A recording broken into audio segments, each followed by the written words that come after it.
depressed, frustrated, sad, confused. You want answer. Let's talk. Give me a message sa page ko sa Philippine Dating Coach and you can have one-on-one coaching with Coach Baze, your dating coach. Just please subscribe to my channel and hit the bell button. Malamang iniisip mo kung magsisisi pa ba yung ex mo. Ang totoo niyan, pwedeng oo, pwedeng hindi.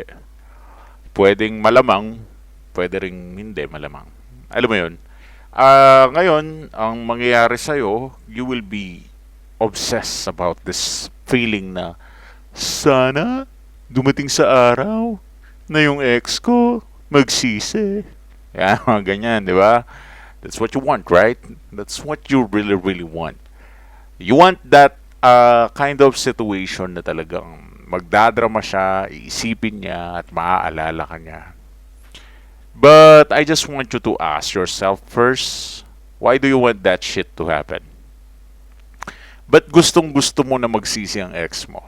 Siyempre, ang number one reason, para makaganti ka. Pero sa totoo lang, wala ka naman pa kung makakaganti ka o hindi eh.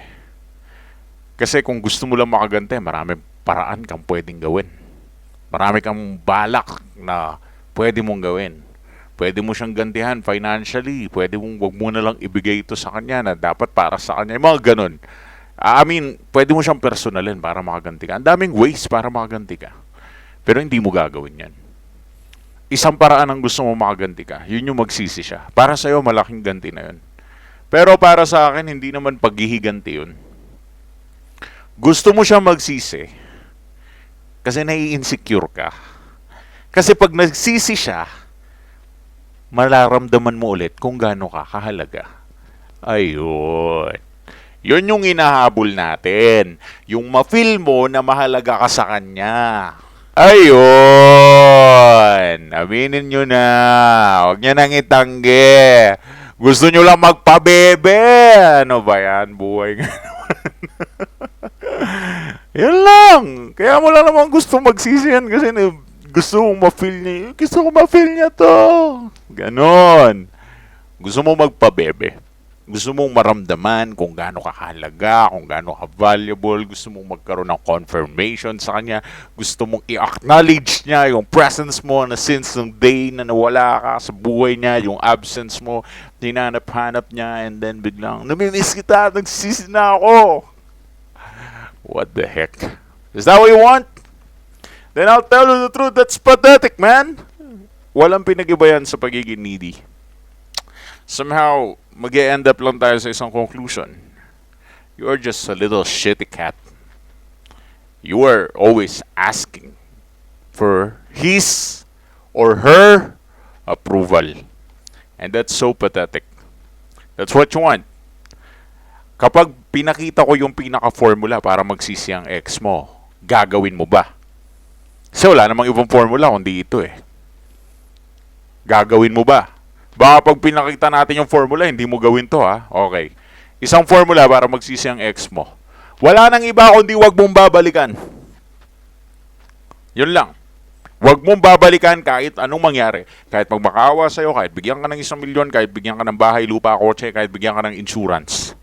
Kahit gumapang siya pabalik sa'yo at kahit pasilosing ka niya sa 5 lalaki, 5 babae, yung mga ganun, yung tipong pinaselos ka lahat-lahat, kahit ano gawin niya.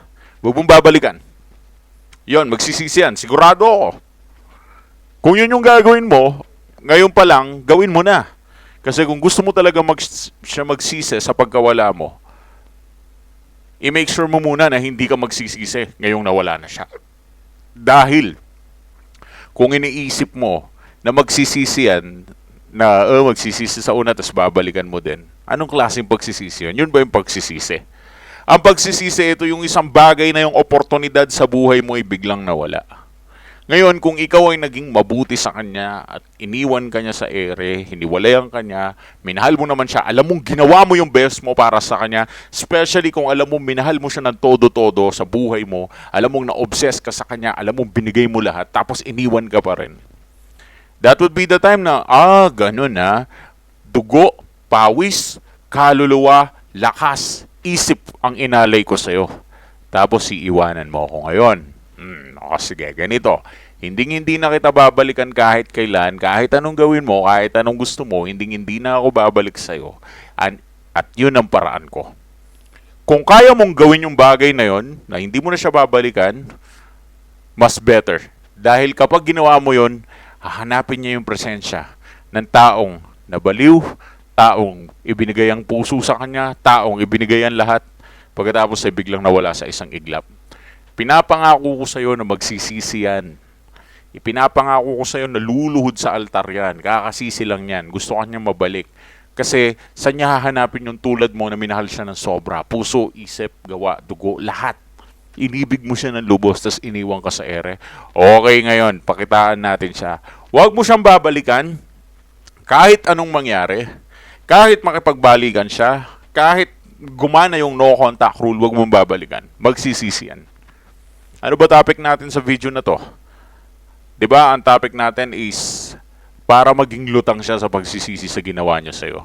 Kung gusto mo maging lutang siya sa pagsisisi sa ginawa niya sa'yo, and then make him regret, make her regret. Hindi pwedeng magsisiyan ng ganun-ganun lang. I-chat-chat mo pa rin. Walang pagsisisiyan yan. Kung gusto mo talaga magsisiyan, mawala ka na lang sa kanya. Tapos wag mo nang balikan. Ngayon, kung ayaw mo na, coach, hindi pa ako ready na hindi siya babalikan eh. Kung hindi ka pa ready, ibang video yung para sa'yo. Panoorin mo yung mga no contact rule videos. Baka yun yung para sa'yo.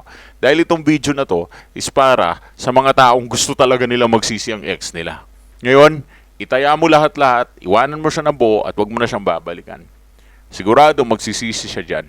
Pero syempre, kung gusto mo pa rin kayong magbalikan, tingnan mo yung ibang videos ko. At kung gusto mo ng confirmation sa balikan nyo, give us a message sa page namin. Mag one-on-one coaching tayo para malaman natin kung may chance pa kayo o wala na. Anyways, thanks for watching.